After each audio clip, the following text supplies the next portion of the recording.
अस्सलामुअलैकुम, welcome back to my channel. आज हम एक्सरसाइज 2.1 का क्वेश्चन नंबर 3 सोल्व करने जा रहे हैं।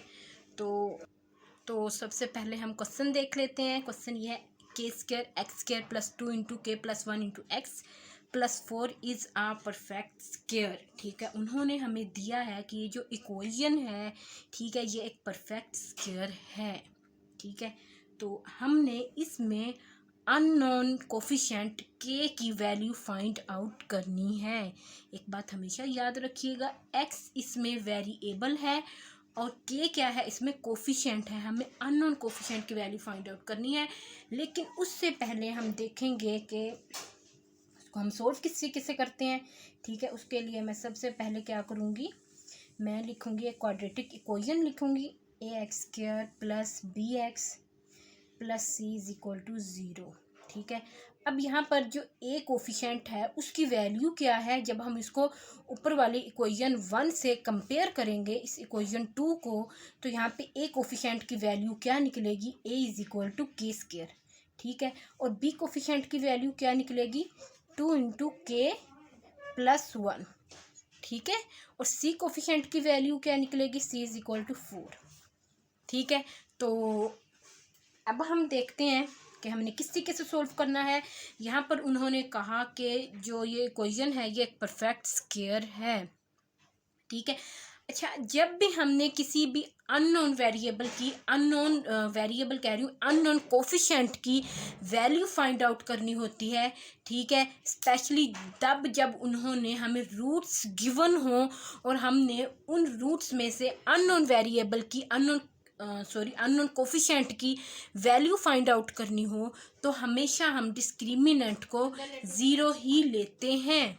ठीक है, तो उसके लिए हम क्या करेंगे, अब तो मैंने आपको अभी बताया कि हमने डिस्क्रिमिनेंट को 0 लेना है।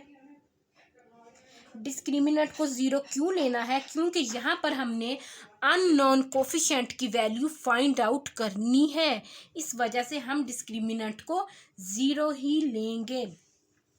ठीक है, तो मेरे पास डिस्क्रिमिनेंट क्या था, डिस्क्रिमिनेंट का फार्मूला क्या था, b square minus 4ac is equal to 0। ठीक है, तो बी स्क्वायर क्या है हमारे पास, बी स्क्वायर है 2 into K plus 1 whole square. ठीक है, माइनस 4ac।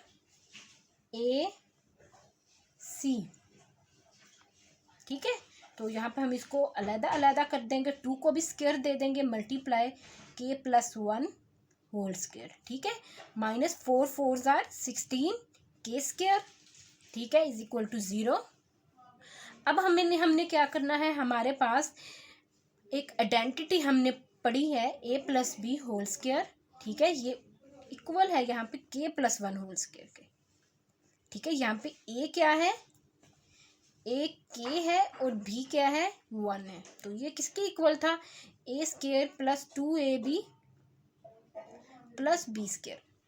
ठीक है, ये इसके इक्वल है, तो यही फार्मूला हम यहाँ पे लगा देंगे। 2 स्क्वायर क्या होता है 4, यहाँ पे हम लिख देंगे k square plus 2 into 2ab plus B square, b 1 है तो 1 का स्क्वायर 1 ही होता है।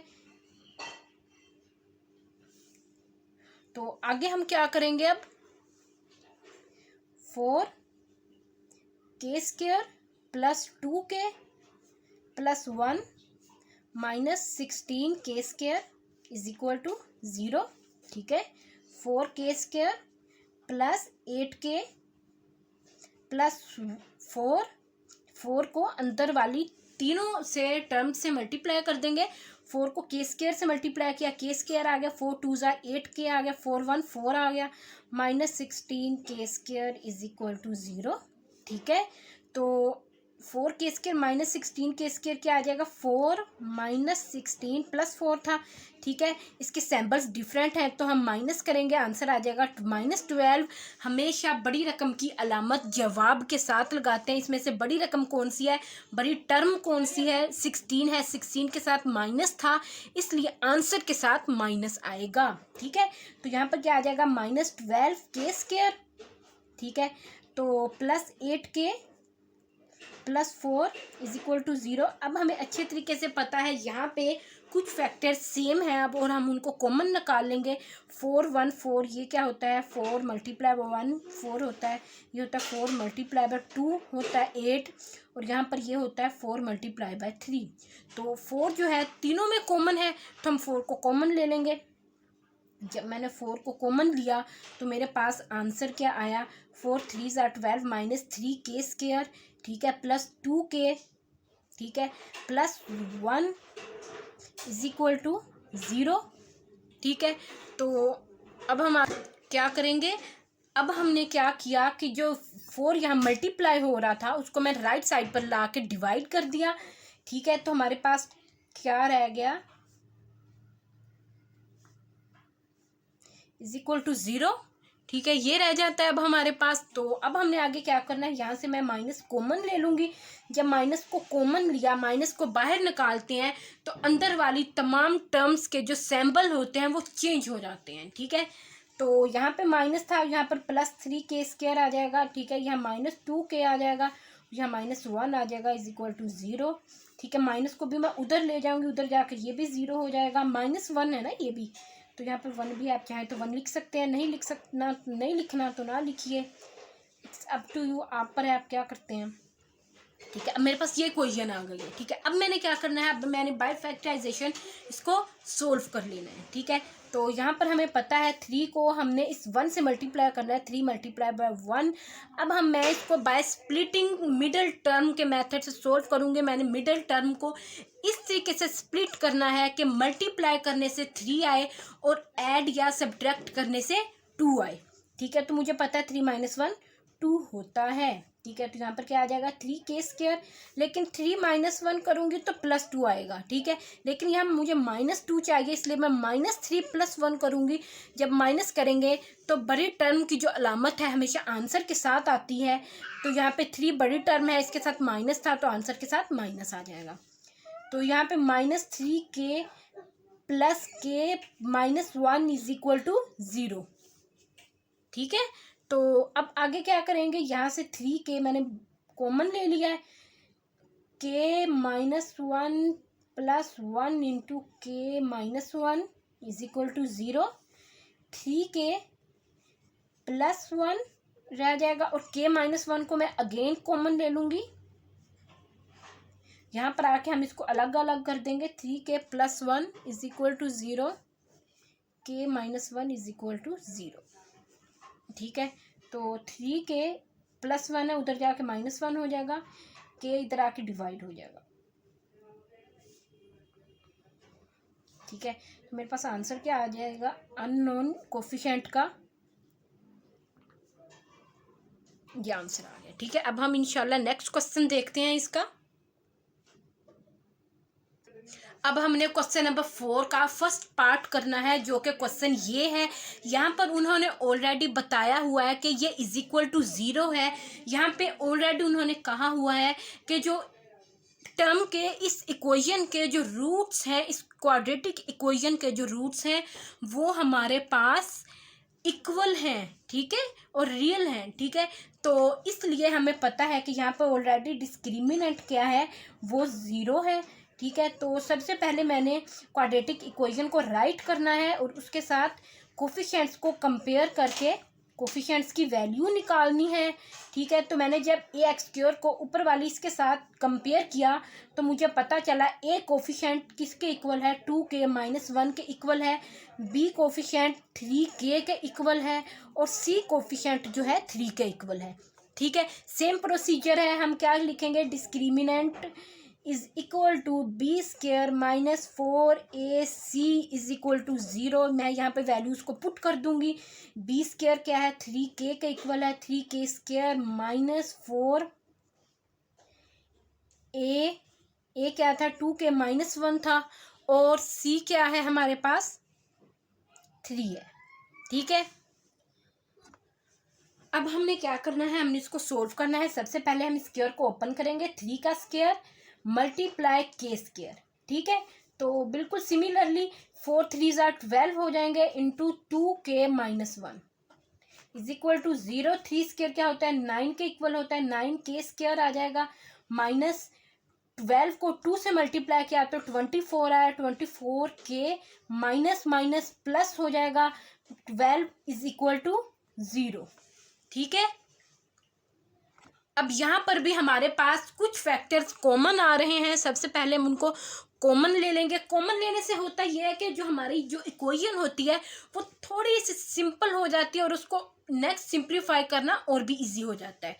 ठीक है, तो यहाँ पे हमें पता है 9 किसका फैक्टर है, 3 मल्टीप्लाई 3 का फैक्टर होता है, 24 8 मल्टीप्लाई बाय 3 का फैक्टर होता है, 12 4 मल्टीप्लाई बाय 3 का फैक्टर होता है। तो 3 जो है तीनों में कॉमन है, तो हम 3 को बाहर निकाल लेंगे। यहाँ पे 3 के स्क्वायर रह जाएगा, माइनस 8 के रह जाएगा और यहाँ पे प्लस 4 रह जाएगा, इज इक्वल टू 0। सिमिलरली मैं 3 को राइट साइड पर जाकर डिवाइड कर दूंगी और वो 0 हो जाएगा।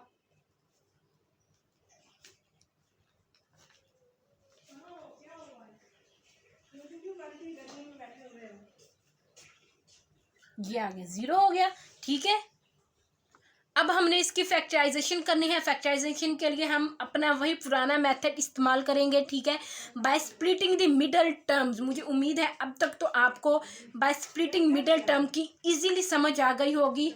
ठीक है, तो अब हमने क्या करना है, कोफिशिएंट 3 को कांस्टेंट 4 के साथ मल्टीप्लाई करना है। 3 multiply by 4 is equal to 12। ठीक है, तो अब हमारे पास आता है 12। हमने इस तरीके से स्प्लिट करना है मिडल टर्म को कि मल्टीप्लाई करने से 12 आए और ऐड या सब्ट्रैक्ट करने से 8 आए।